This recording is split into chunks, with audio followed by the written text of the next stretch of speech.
కార్యక్రమంలో భాగంగా ప్రతి 3వ శనివారం ఒక ప్రత్యేకమైన థీమ్తో ప్రజల ముందుకు వచ్చి ప్రజల్లో అవగాహన పెంచడము, శానిటైజేషన్ పెంచడం, చెత్త సేకరణ అయితేనేమి, వేడిని ఎలా తగ్గించుకోవాలనే దాని మీద అయితేనేమి, మన నీటి వనరులు కాపాడుకున్నట్టుగా అయితేనేమి, అన్నింటినీ కూడా మనం కాపాడుకున్న బాధ్యత అందరి మీద ఉంది.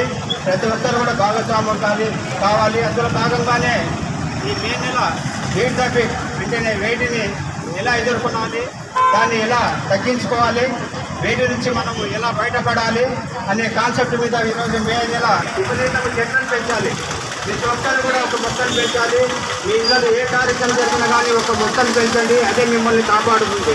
మనం చూస్తున్నాం ఈరోజు భయంకరమైన వేడులు ఉన్నాయి, వేడి గాలులు వస్తున్నాయి, వేడి ఉంది. దానివల్ల వడదెబ్బ తగ్గడము, బయటికి వెళ్ళినప్పుడు మన వడదెబ్బల వల్ల ఆరోగ్య సమస్యలు రావడం జరుగుతుంది. కాబట్టి మనమందరం కూడా ఈ వేడిని తగ్గించుకోవడానికి మనం మరి తప్పని పరిస్థితులు బయటకు వెళ్ళినప్పుడు ఏమన్నా నీడ పట్టున ఉండాలి.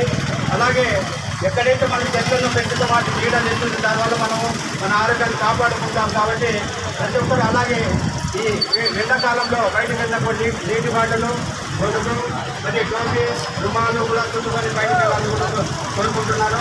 ఎవరి శ్రామికులు పనిచేసే వాళ్ళైతే ఉదయం 11:30-12 పనిచేసి మళ్ళీ ఈవినింగ్ 5 తర్వాత వర్క్ చేయాలని కూడా కోరుకుంటున్నాము. రాబోయే కాలంలో ఈ వేడి తగ్గించుకోవాలంటే మనమందరూ కూడా మన నీటి వనరులు కాపాడుకోవాలి. అలాగే చెట్లను కూడా పెంచాలి. చెట్ల వల్ల మంచి ఆక్సిజన్ వస్తుంది, అలాగే మన నీడని ఇస్తుంది, మన వర్షాలు కూడా సకాలంలో వస్తాయి. ఇటువంటి కార్యక్రమాలు మన గౌరవ ముఖ్యమంత్రులు శ్రీ నారా చంద్రబాబు నాయుడు గారు ఎంతో ప్రతిష్టాత్మకంగా, ఎందుకంటే ఇది ఏదో ఆశామాసి కాదు, ప్రతి ఒక్కరూ ప్రజల్లో అవగాహన పెంచాలి, అందరినీ భాగస్వామ్యం చేయాలనే ఉద్దేశంతో ఈ కార్యక్రమం తీసుకొని మేము ముందుకు వస్తున్నాము. కాబట్టి రాబోయే కాలంలో మనం చాలామంది ఏంటంటే వేడి తగ్గించాలి, ఏసీ పెట్టుకుంటే సరిపోతుంది అనుకుంటున్నాం. కానీ ఏసీ కాదు ముఖ్యము, మనం చెట్లు ముఖ్యము. చెట్లు వర్షాన్ని ఇస్తాయి, నీడని ఇస్తాయి, ఆరోగ్యాన్ని ఇస్తాయి. కాబట్టి చెట్లను పెంచాల్సిన బాధ్యత అందరి మీద ఉంది.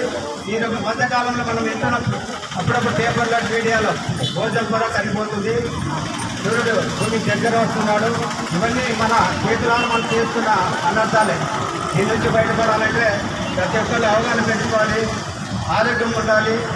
ఇంతకుముందు మనం 2-3 టీంలు చేశాం. ఇంటింటి చెత్త సేకరణ పక్కన కానీ చెట్లను నాటండి. దాన్ని కూడా ఒక ప్రత్యేక కార్యక్రమం మళ్ళీ జస్ట్ రాబోయే జూన్లో మనము చెట్లను పెంచడంలో కూడా ఒక కార్యక్రమం కూడా చేయదలుచుకున్నాము. ప్రజలందరూ సహకరించుకుంటున్నాను. ఈ అవకాశం ఇచ్చిన అందరికీ ప్రత్యేక ధన్యవాదములు. అలాగే